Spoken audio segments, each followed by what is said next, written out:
Hey you guys, it's your girl Poetically Spoken back here with another video, a video that I am willing to do, that I want to do, that is very close to my heart. I'm going to get right into the video. I'm going to talk about my abortion, how I overcame it, my pain, and my power.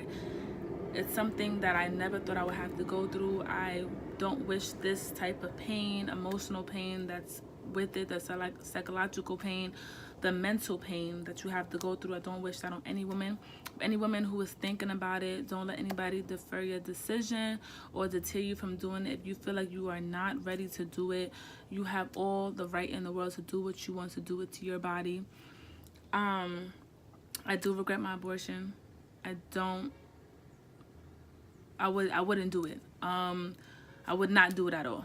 If I could go back to the hands of time and change that, I would, but I can't. What I can do is move forward from it, bring out positivity, keep moving forward. There's days where I do cry still. There's days where I do think about it, but it's all about you.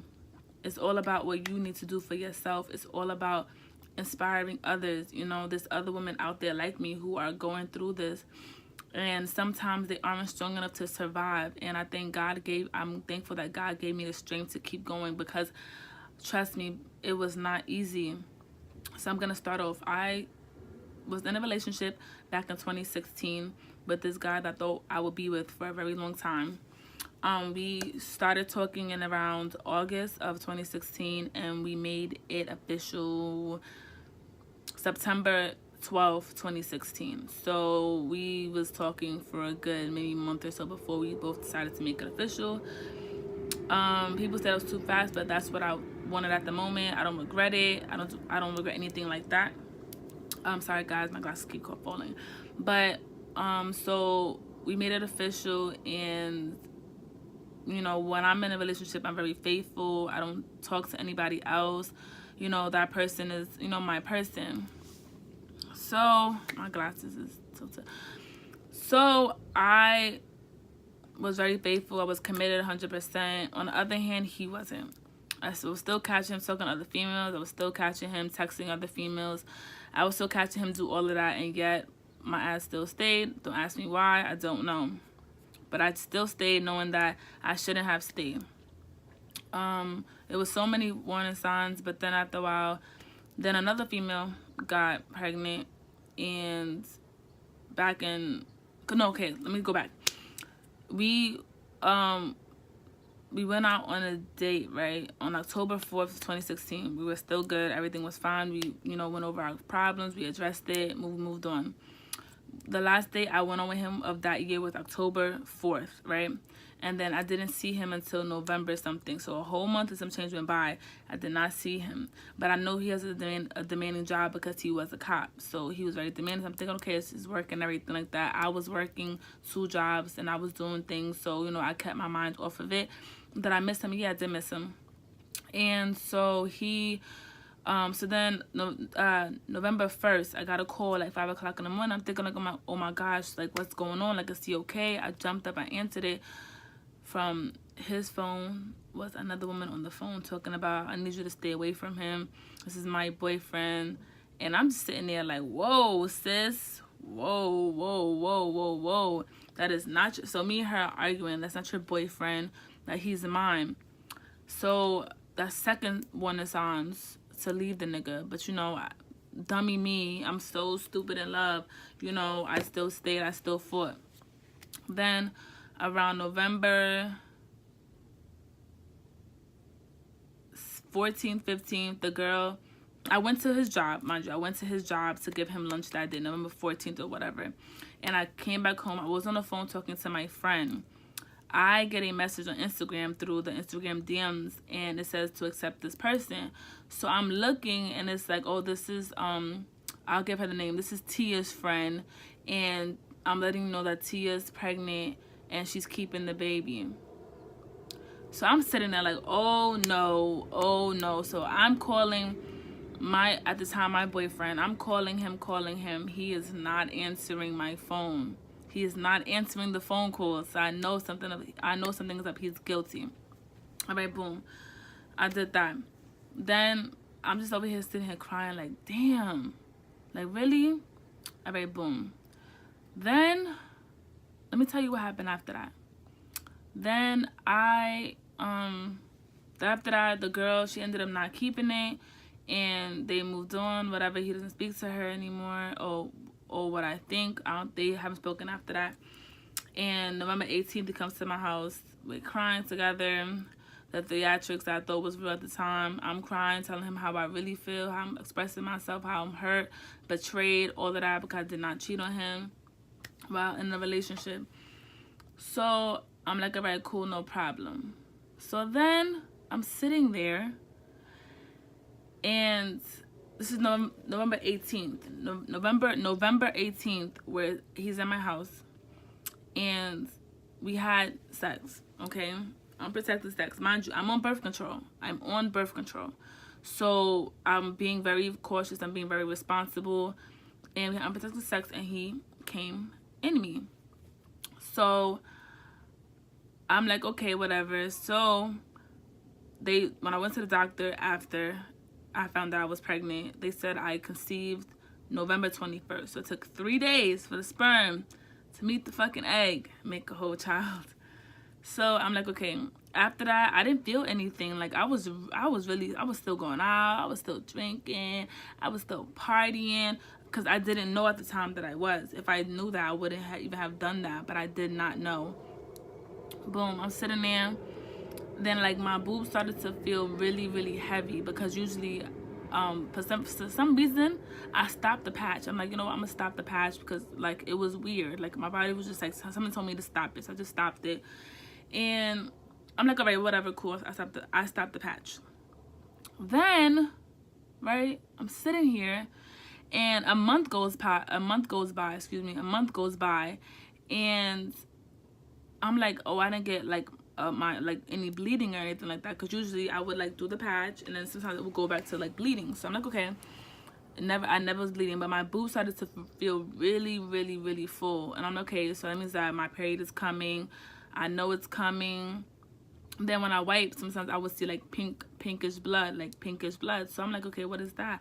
So when I Googled it, it was like, oh, implantation bleeding. So I was like, oh, I have like light pink spotting. What does that indicate? And it was like, well, it indicates pregnancy. And I'm like, I'm not pregnant. Like, I'm like, my period is coming. I'm not pregnant. Because, like, my boobs felt really sore. But I was not tired. I was not sleepy. I didn't have any cravings. I didn't have any morning sickness or nothing. Nothing. I didn't have anything. So, boom. Knowing that I had to go down south, right? So, my mom left. And I was working at Family Dollar at the time. So, something told me, go take a pregnancy test.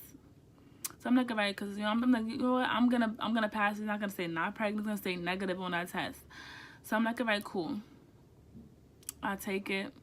Mind you, I call my friend like, bitch, I'm about to take this test. I don't want to see it. So you're gonna tell me the results. So I showed her through my FaceTime camera, and she paused for like a good few seconds. And I'm like, what the fuck does it say? What does it say? What does it say? I'm fiending to find out what it says. I'm fiending. She's like, oh, it's 2 lines, bitch, you're pregnant. So I'm over here, like, my heart dropped to my stomach, because I did not think that I would get pregnant. I'm sorry. That was the last of the worries. I was thinking about that. I'm trying to get myself together. I'm still living with my mother. Like, I wasn't even trying to have no baby come into the picture. Not that I didn't, you know, want her or anything. It's just that I wasn't ready. So I told my boyfriend at the time. I called him and said I'm pregnant. So he came right after work. We talked about it. I had to go down south, so it gave me a little bit of time to reflect and think of what I want to do. And I decided that I couldn't keep the baby. We wasn't in a stable relationship. It was just a lot going on, and I just knew, I felt like this was best for me to do it. And so January 3rd, 2017, I got my abortion. And after that, it changed me. Like, after everything, I just immediately regretted it. And we didn't last. He has a son now, by somebody else while in a relationship with me. So I just became really upset. Like, I became a whole different person. They didn't tell me about the psychological effects. I had post-abortion syndrome. I had nightmares. I heard the heart beating in my ear for like 2 months. I couldn't sleep. I would wake up in cold sweats. I would wake up screaming. I had suicidal thoughts. I was depressed. I couldn't go to work without crying. I couldn't see a baby without crying. I was just like so in a dark state. But as time went on, I started going to therapy and groups and everything like that, and it started to really help me. And I'm a mother of a deceased child, and I'm always gonna be a mother. And my child is somewhere great. I knew it was gonna be a girl. Her name was gonna be Eden Michelle, and I knew I was gonna have a daughter. I don't know why. I just knew it, and I just miss her every day. You know, it's not a day goes by that I don't think about her. I just have to learn to let her go. And you know, I did my crying.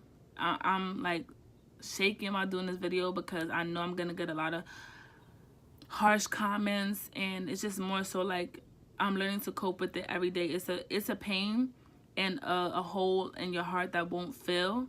Like if I have another baby, I'm gonna still love that child, but it's not gonna be the same as my first child. You get what I'm saying?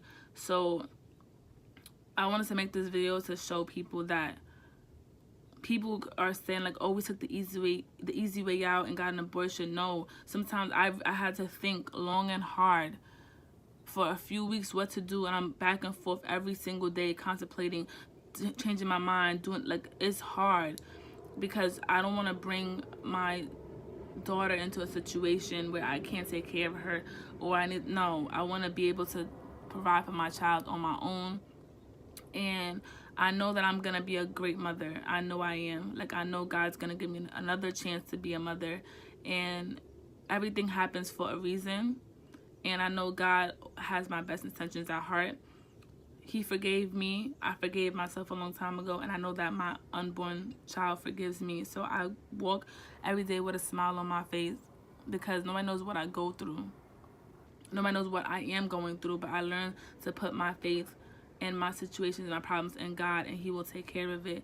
And God still loves us even when we make mistakes that He's not pleased with, like abortions. He still loves us, and He forgave me, and I forgave myself a long time ago. And I love my unborn daughter. Like I think about her every day. You know what I'm saying? So to people, I want y'all to just keep going, keep doing what you gotta do, keep your head up, stay positive, love and blessings. Your girl Poetically Spoken is out.